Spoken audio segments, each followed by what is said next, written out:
The following program is sponsored by Adams Financial Concepts.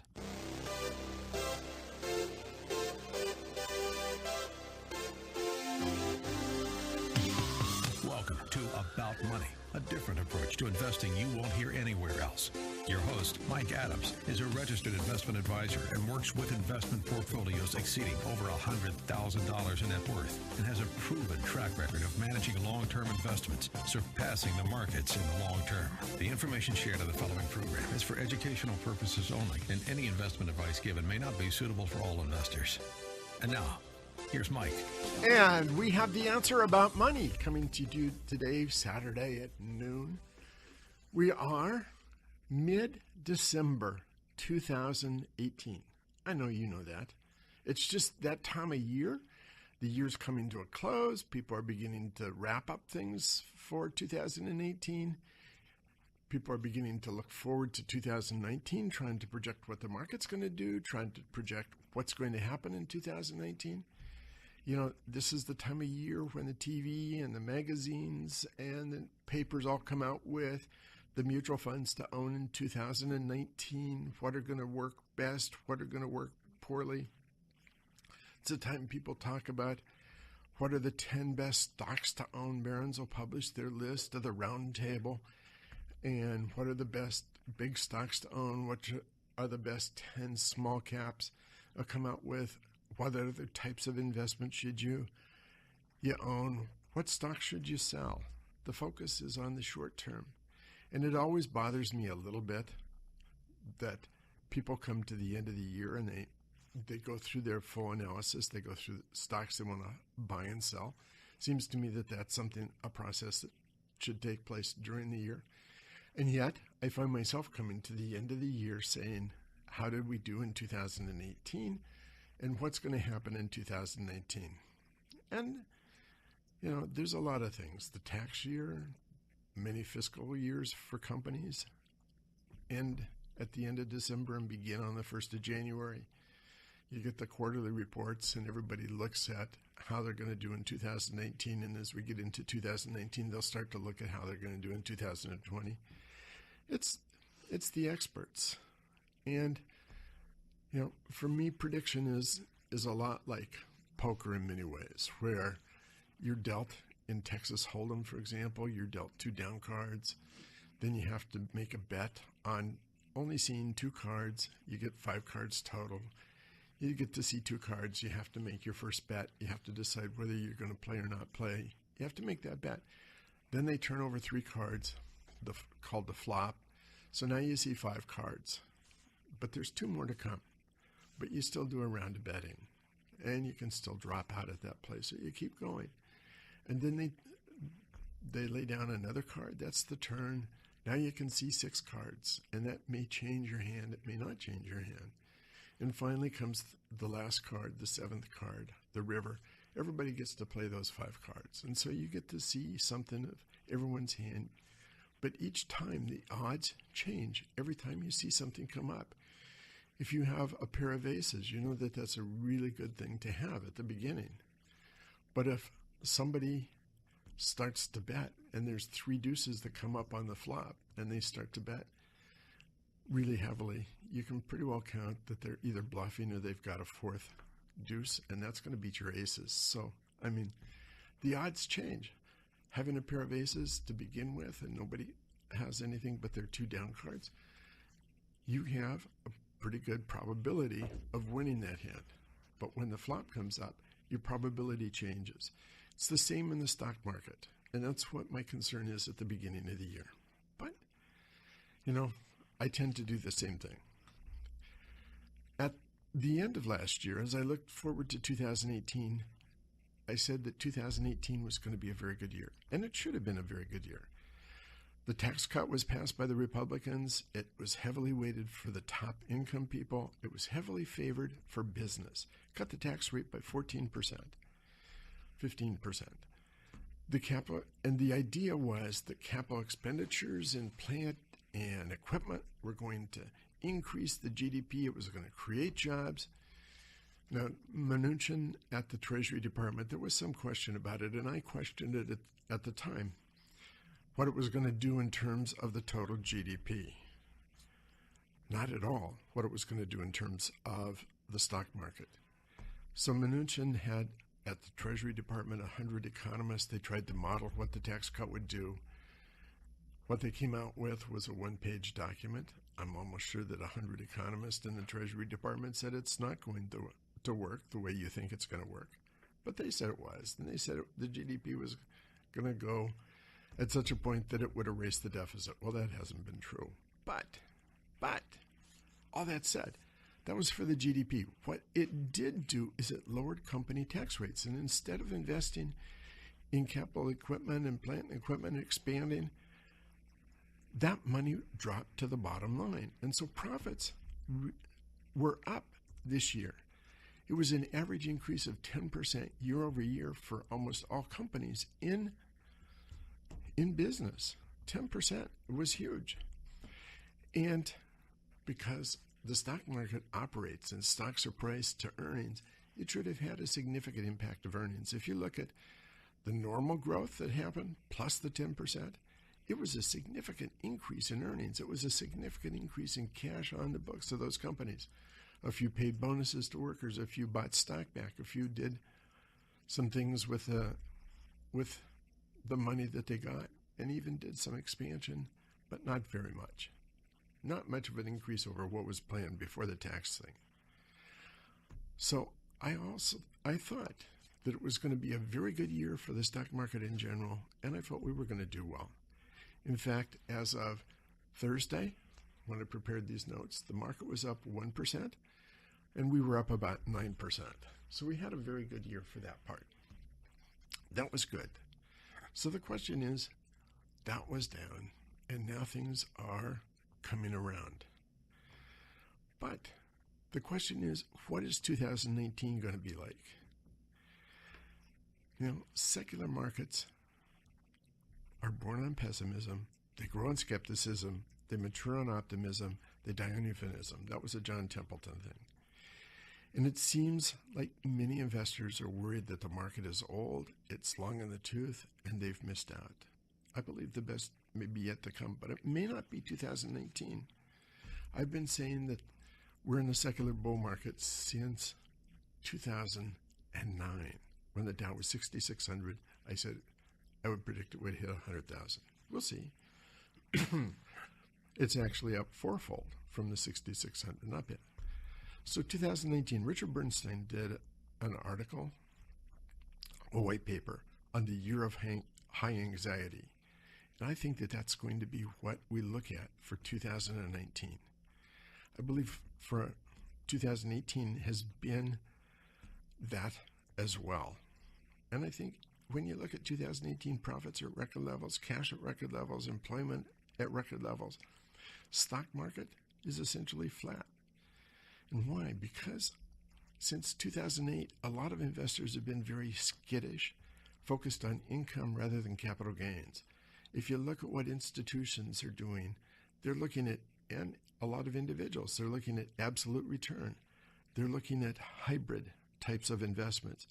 They're looking at things that are called independent return. All of those are at the expense of stock market gains. Investors get excited at the peak of a market.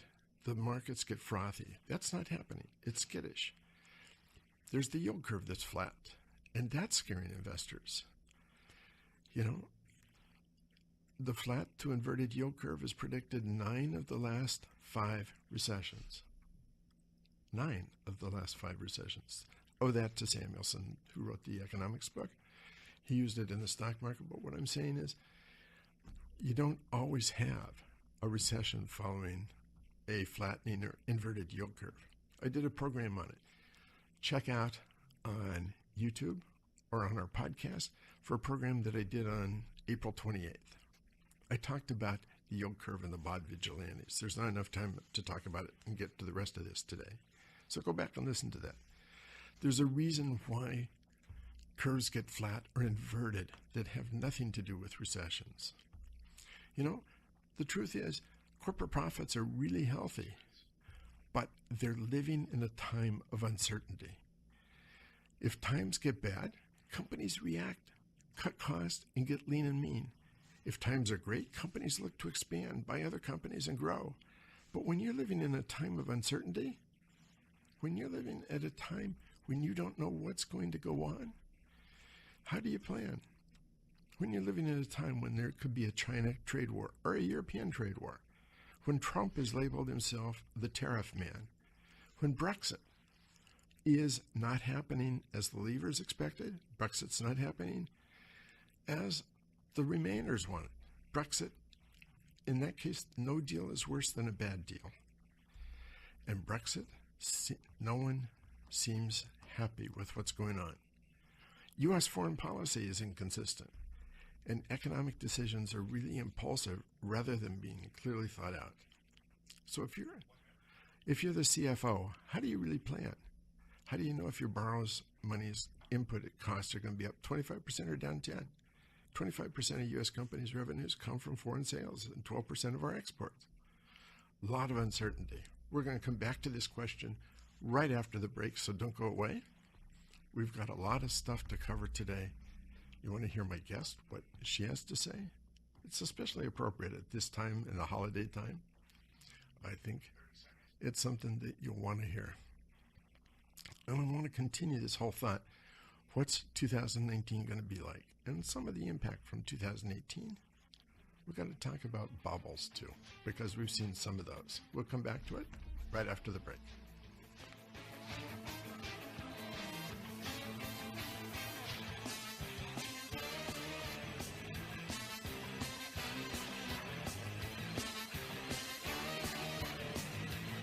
More about money coming up with Mike Adams on AM 1590, The Answer. For more information, click on adamsfinancialconcepts.com. About Money continues. Remember the website, adamsfinancialconcepts.com. Here's Mike. So I've been talking about looking forward to 2019, and I'm going to spend more time in the next couple of weeks talking in more detail. But I'm trying to set the overall mile-high view of what's going on. Corporate profits are healthy, but we're living in such a time of uncertainty, as I said. What is going on? Not only are there political things going on, but there's things going on in the market as well. I finished just before we went to break, I finished talking about if you're the CFO of a company, how do you really plan? How do you know if your borrowers' input costs are going to be up 25% or down 10? 29% of U.S. companies' revenues come from foreign sales. Now, some of that is product that's exported. Not quite a third of it is product that's exported. If we get into a tariff war, into a trade war, that damages those exports. We've already seen that with things like soybeans and whatever. That impacts U.S. companies. How do you, if you're the CFO, how do you make that decision what to do? You're dealing with a tremendous amount of uncertainty, and especially with the decisions that are so made impromptu. You don't know if it's going to happen or not going to happen, and one day could be off, and the next day it could be on. So if you're the CFO, what do you do? It puts everybody at a time of not knowing where to go. Add to that, we have had a bubble in what's going on. We've had the FANG stocks, Facebook, Apple, Alphabet, Google, Netflix. Those are the stocks that everybody loved for the last 2 years. If you look at the Standard & Poor's 500, 25% of the growth was from 5 stocks. It was huge. Those stocks have been declining and in significant decline. And after the interview, I'm going to talk about bubbles and what happens. But those things add to the uncertainty. Add to that, the Democrats control the House. They've already made a spreadsheet with 110 investigations they're trying to prioritize. You have the Mueller investigation. You have some of the Trump team going to prison. You had the recent Trump-Schumer-Pelosi debate, and that's just the beginning. the threat to shut down the government. I mean, that all adds to the uncertainty. What's going to happen? How do you plan? You know, Trump surrounds himself with yes people, and he likes to tell them what to do. That's not going to be the way it happens with a democratically controlled House. All that adds to the uncertainty. CNN released a poll this week that said 52% of people, 52% of the public is pessimistic about how the government's going to work in 2019. And if you're pessimistic about the government, if you're pessimistic about things that are going on, you're going to be skittish about the market as well. All of this uncertainty. And it's difficult to deal with the strain and the push and things going on. I think it's going to be a difficult kind of market, a market with high anxiety. And yet in the long term, the market's driven by profits. And we've seen record profits. We're seeing record cash levels. That means eventually the stock prices will catch up. You know, past performance is no guarantee. It's going to say that. But it does mean, in my opinion, we're going to see some very good times. I can't tell you if it's 2019, 2020, 2021, but we have an economy that's really clicking along. And there are dead spots in the economy, but for the most part, we're seeing an economy and a growth which is very strong. You know, I believe 2018 is probably going to be a good year for my clients. I'm positive on that. And that's avoiding bubbles. And we're going to talk about bubbles in the last part of the program, so don't go away, because there's a tendency for bubbles to happen. We'll be back and talking about that. But on a completely different note, I want to introduce my guest today. It seems to be a very appropriate time. My guest is Ambika Singh from Armoire. Welcome to the program. Thank you for having me. So why don't we start with your background? Yeah, absolutely. So I'm a Seattle woman. I grew up here and I went to school on the East Coast twice. So I'm a Dartmouth undergrad, came back and worked at the big old Microsoft, learned a lot there, met a lot of amazing people. Then I worked at a travel startup, didn't go so well. And then I went to Rover, which hopefully a lot of you know, and was there in the very early days. And then I shipped myself off to the East Coast again, went to business school at MIT, and started this lovely little company.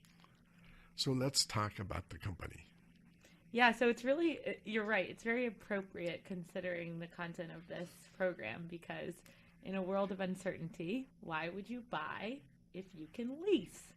So we've taken that concept and we've seen that obviously applied to clothes and apartments. To cars and apartments, but how about clothes? So what we do is that we offer women a dream closet. It is endless in its variety. You don't have to keep the clothes because they're leased. And we also act as your best personal stylist because we recommend things to you that you're going to like. And armoire is the French word for closet, of course. That is correct. So tell us how all this works. You Yeah. gave us some of the overview, but let's take it down to a level of how it really works. So let's take a new customer, for example.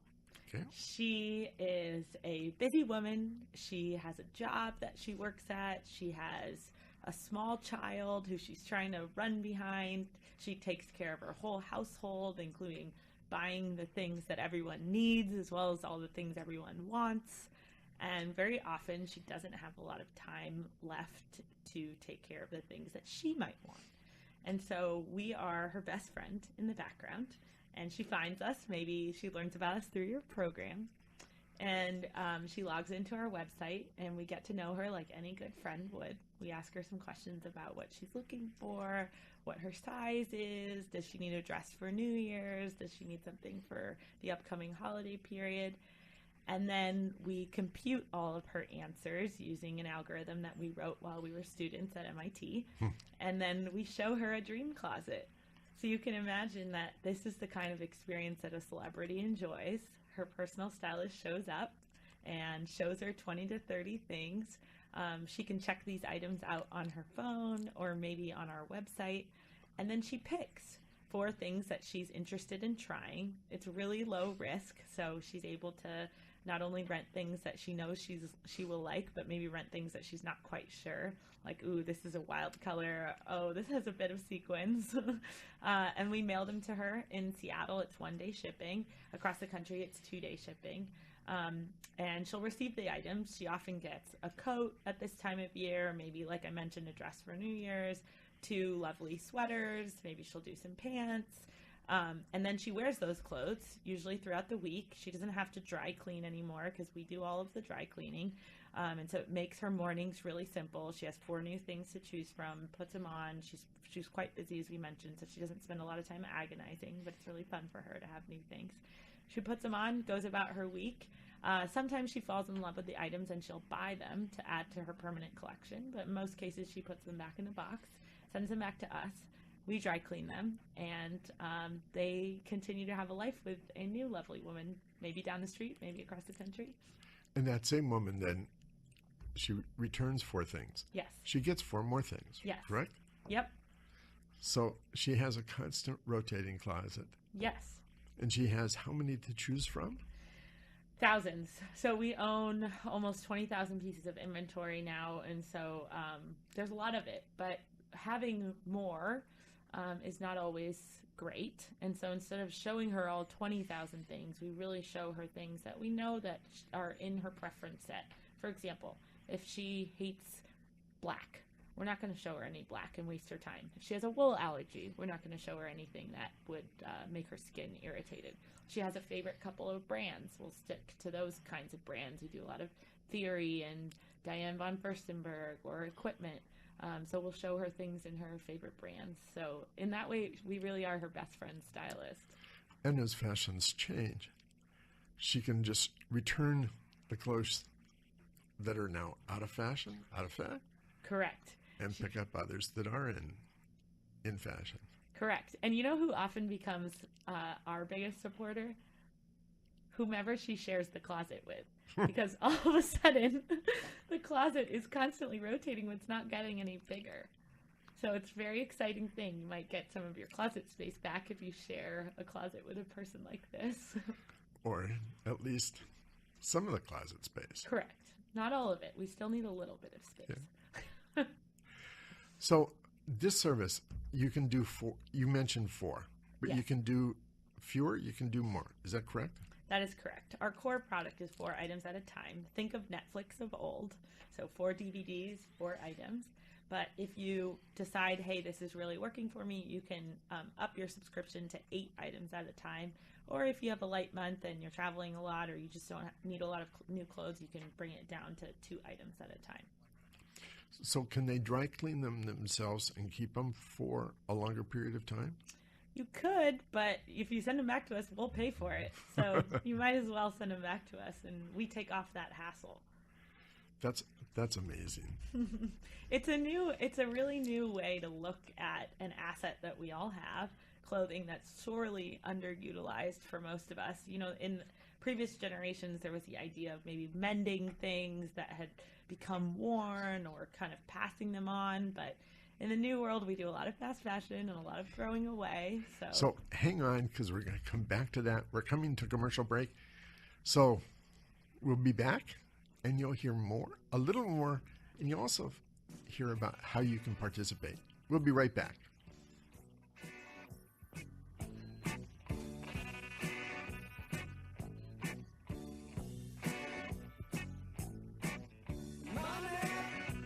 More about money coming up with Mike Adams on AM 1590, The Answer. For more information, click on adamsfinancialconcepts.com.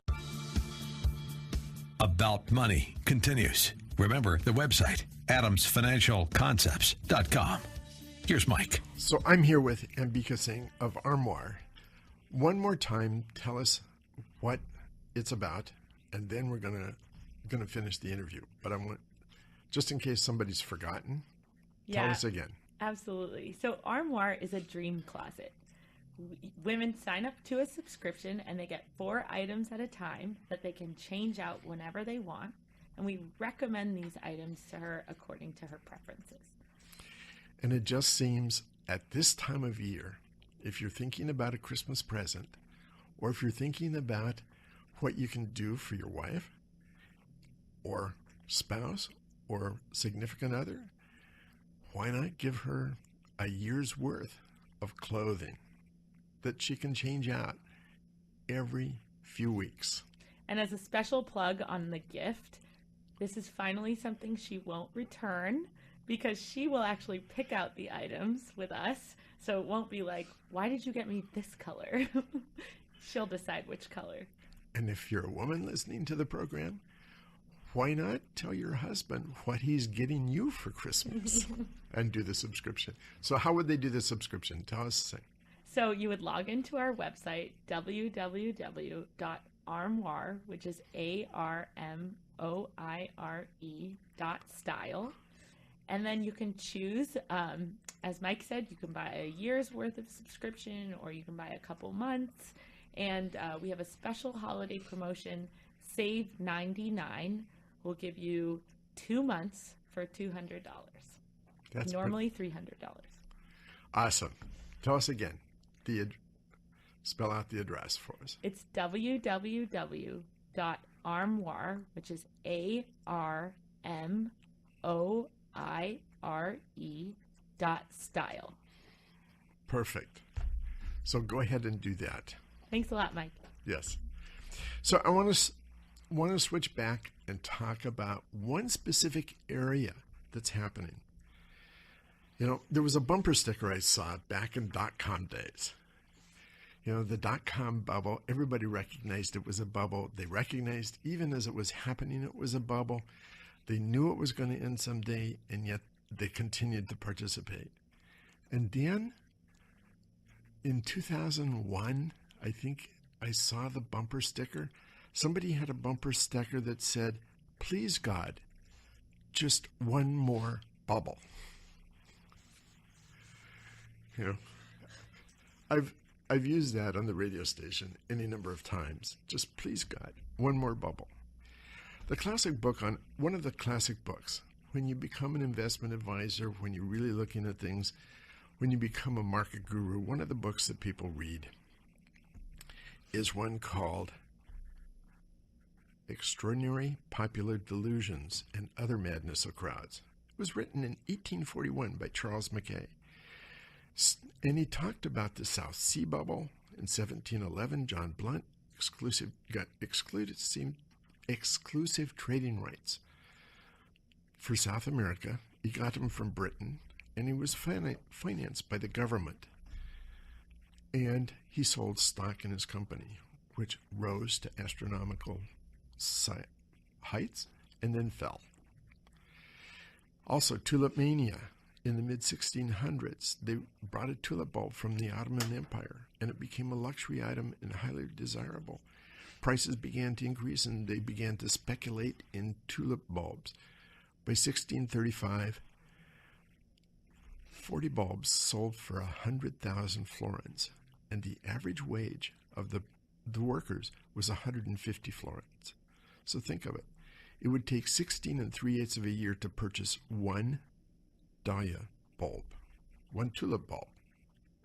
Dahlia bulbs. I get confused. Okay, here we go.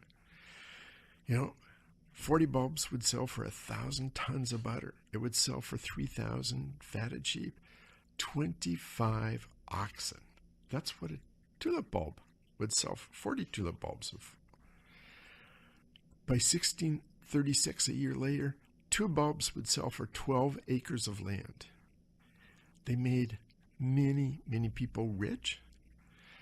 There was once a sailor who came in, thought the bulb was an onion, was invited to dinner, thought the bulb was an onion, started to eat the bulb, and he was arrested, almost hung from the neck to die because he took a bite out of a tulip bulb.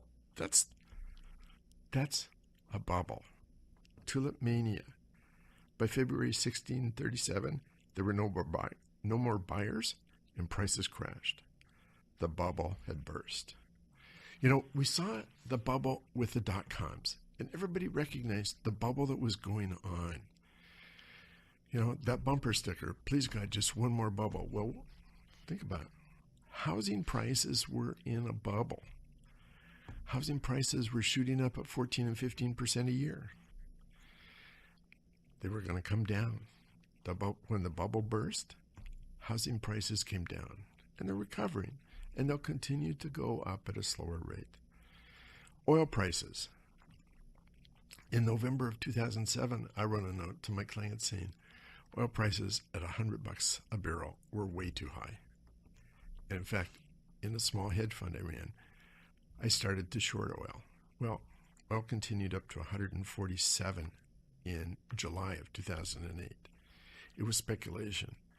And then prices came crashing down. Today, oil prices are at $50 a barrel. It was a bubble. Gold. Remember the TV ads? Gold was $2,000 an ounce. They were saying it was going to go to $5,000. Even today, I get cold calls sometimes with people trying to hawk silver or gold and telling me how valuable it's going to be.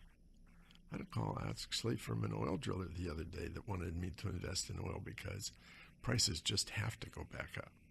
No, I don't think the prices are going to go up. So that brings me to one of the bubbles we're seeing, Bitcoin. Bitcoin, 18 months ago, one of my former sales assistants called me up and asked me if she could borrow $10,000 to buy Bitcoin. Of course, I said no, but it reminded me of a time back in dot-com days when I was standing in the grocery store line and there were two young women and one was saying to the other, you just have to buy stocks. You can borrow money on your Visa card and it only costs you 18%. I knew that the bubble was going to burst. And when my former sales assistant called and said, could she borrow? The bubble's ready to burst. Bitcoin soared 1,600% in 1 year, 2017. Bitcoin started in February of 2011 at $1, equivalent to the US dollar. It rocketed to 31 by July 8th of that year, and then it sank to $2 by the end of that year. At the end of the first year, it had gone from $1 to 31 to $2. In December 2012, it had risen from $2 to $13. And by November 29th, almost 2 years later, it had gone from $13 to $1,242. In April of 14, it started to sink, and by January of 2015, it was down to $170. By December of 2015, it had risen back to $465. By March of 2016, it reached a new high of $1,290. And by December 17th of last year, just 1 year ago, it reached $19,783.06. That was an all-time high. Well, today it trades for less than $3,400. And, the bottom is zero. Bitcoin is talked about as an alternative currency, but it has no value other than what people are willing to pay for it. When you have a stock, you can look at the revenues of the underlying company, you can look at the earnings, you can look at their capital expenditures, you can look at inventory, you can look at the assets they have, the intangible and the tangible. You can look at the fixed. You can look at the liabilities. You can look at debt if they have debt. You can look at the stockholders' equity, and you can look at trends, how much they're growing from year to year, or how much they're shrinking from year to year. You have all those things to look at with a stock. With a bond, you can look at the underlying credit. What is the issuer of that bond? What's their credit worthiness? What's been their historical financial situation? Are they making money? Are you going to get paid? How do the credit rate agencies rate that company? How much interest you're going to receive, and when you're going to receive your money back. You know all those things, and you're only risking the creditworthiness. But with gold or with Bitcoin, there's nothing underlying that to give it any value other than what people are willing to pay. It's on a weighing scale. So if people are willing and think it's going to go up, they're going to pay, they're going to buy. But when you run out of buyers, it begins to go down. That's a bubble. Bitcoin is one of the bubbles that we're seeing today. It's not the only one, but the whole idea of a currency is, in my opinion, invalid as well. We're going to come back and talk about that after the break, about currencies and what that's about and other bubbles and what to watch for in 2019. So don't go away. We'll be right back after this commercial break.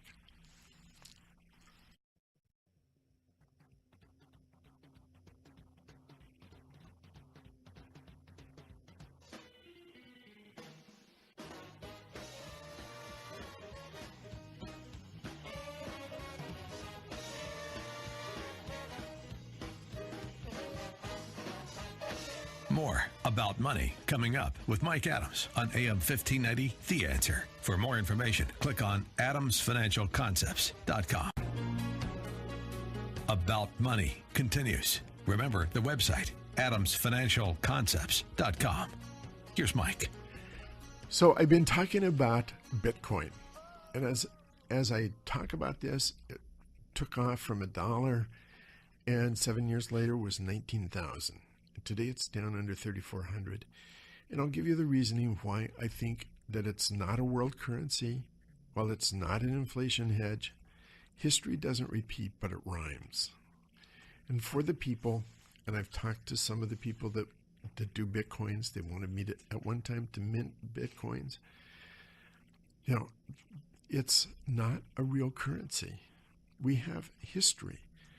You know, history doesn't repeat, but it rhymes.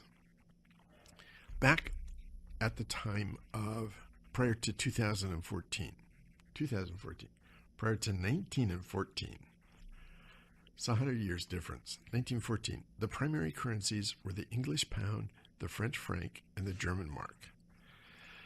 The rules changed, however, when there was a meeting after World War II, or World War I. The U.S., Japan, France, Germany, and Japan came together, and they settled on the dollar as the world currency. The United States at that time had a large trade surplus, not a large trade deficit. The UK was a debtor nation, and John Maynard Keynes was at that meeting along with Harry Dexter White from the U.S. It was following. Actually, I said World War I. It was following the Great Depression. Following the Depression, the world was in a new order. We've seen some of that happening in this time when we've followed the Great Recession. But at the Great Depression, you had a whole question going about because the three primary currencies were the English pound, French franc, and German mark, and all three of those companies have been badly damaged in the war and even more so in the Depression. If you look at a currency to be a worldwide use currency, which is what some of the claim is for Bitcoin, you have to look today at 85% of all foreign currency transactions are related into dollars. Now, if you have a Bitcoin that varies from 3,300 to 19,000, how do you value a contract? How do you make a contract? To buy this product, you're going to pay 10,000 Bitcoins. Or are you going to value that at 3,300? Or are you going to value it at 19,000? It makes a big difference, a very big difference. 85% of all foreign currency transactions today are translated into dollars. 60% of all foreign country reserves are in dollars. So if you look at small countries like Costa Rica, their reserve is in dollars. If you look at Finland, their reserve is in dollars. 90% or 80% of all foreign countries' reserves, including China, are in dollars. And there's some reason for it. Because of the sheer size of dollar-denominated instruments, there's a very low spread between the bid and the ask price for trading currencies and trading dollars. Pardon me. The dollar is a safe haven. When you had Arab Spring, money flowed into the U.S.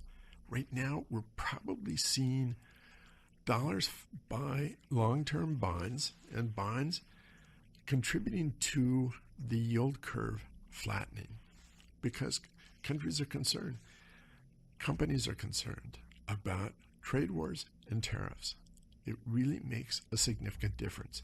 I talked about in the first part of the program the uncertainty. One of the ways that companies and countries deal with uncertainty is to buy U.S. Treasury bonds. That happens. The dollar is a safe haven. That's one of the things that happens. There's also the stability. The U.S. has been a very stable country. It's been a leader in the world. But even without being a leader in the world, it's very stable. Switzerland is too small. They're very stable, but they're too small. There's not enough financial transactions. The other thing is the U.S. government unconditionally guarantees the U.S. bonds. We don't default on our bonds. Now, I know that President Trump has said he wouldn't mind defaulting on our bonds, but most people don't take that seriously. The U.S., those bonds that people buy, that other countries, other institutions, other companies buy, those U.S. Treasury bonds, they're guaranteed by the full faith and credit of the United States. And the currencies are traded, and the bonds are traded 24 hours a day, 7 days a week. It's the most traded security there is, the Treasury bonds. Those are how they trade dollars. But the market's a perception market. And when people begin to believe a story that Bitcoin could become a replacement currency, or the Chinese yuan could become a replacement currency, or one of the other currencies of the world could become a replacement currency, when people begin to buy into the story, they begin to overpay. There's a comment that Art Cashin made that the market is a perception market. If it believes that 2 + 2 = 5, they'll pay 4 3/4 for it all day long. That's the perception at Bitcoin. 2 + 2 = 5. It doesn't handle itself like a currency. As I said, when you buy a contract, is it going to be for 3,000 or 10,000 Bitcoins? Is that going to be at 3,300 or 10,000? Or 5,000, or 8,000, or 19,000. It just doesn't work. It just doesn't work. But we're going to see more bubbles as we go forward. We saw in the FANG stocks a bubble that happened during the last 2 years as well. There's money that's truly floating around seeking a home. And there's a lot of traders who are becoming shorter and shorter term traders looking for the momentum. And momentum stocks, when that's somebody that's looking at something that's increasing and buying something on the way up and shorting on the way down, when they look at those momentum stocks, they're pouring more and more money into the momentum, thinking that they'll get out at the top, but they never do. Investment News had an article a couple weeks ago saying that money managers are expecting no bonuses this year. They haven't earned it. They've underperformed. They've underperformed the market. I think that is also contributing to the question of uncertainty, skittishness. When they don't get paid, they become pessimistic about what's going on. They become more reluctant to buy, but they'll be back. And that's always a nice thing about those things. When people are really pessimistic, they're the ones that buy. And for every happy seller, there's a happy buyer. There has to be a happy buyer. You want people who have held back and want to buy at a higher price. That's where things keep going. That's how we're going to keep going. Anyway, we will come back and talk more about the specifics of 2018. It's going to be a period of high anxiety and uncertainty, in my opinion. We'll talk about what we do during those types of markets to make money. That's coming up in the next few weeks. I'll talk about where things are headed. Join me then. If you missed any of this program or any of the previous programs, you can find them on our website, adamsfinancialconcepts.com. You can find them on YouTube. So do. And if it's Saturday at noon, we're going to be talking about money. Stay with us for the next few weekends. We've got a lot to talk about.